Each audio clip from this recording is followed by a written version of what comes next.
कसे आहेत मित्रांनो, बरे आहेत ना? हसताय ना? हसतच राहायला हवं आणि जसा वेळ मिळेल तसं भटकत राहायला हवं.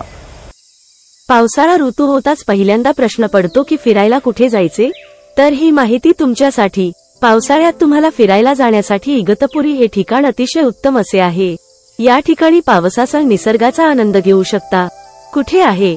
पश्चिम घाटात असलेल्या सह्याद्रीच्या डोंगरामध्ये प्रसिद्ध असे इगतपुरी हे हिल स्टेशन आहे.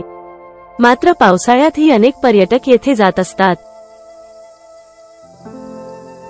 विहिगाव धबधबा. प्रसिद्ध अशा विहिगाव धबधबा पाहण्यासाठी तुम्ही नक्की गेला पाहिजे. नाशिकपासून अवघ्या काही अंतरावर हा धबधबा आहे. भावली धरण. मुंबईपासून अवघ्या 50 किलोमीटर अंतरावर भावली धरण आहे.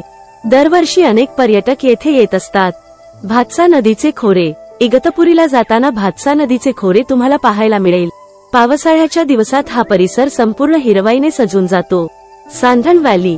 सांधण व्हॅलीला महाराष्ट्राची ग्रँड कॅनियन म्हणून ओळखले जाते. पावसाळ्यात एकदा या ठिकाणी जायला पाहिजे. Camel valley. इगतपुरीपासून साधारण 4 किंवा 5 किलोमीटर अंतरावर कॅमल व्हॅली आहे. या ठिकाणी अनेक लहान मोठे धबधबे तुम्हाला दिसून येतील.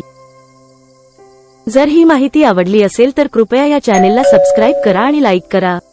हा व्हिडिओ शेअर करायला विसरू नका.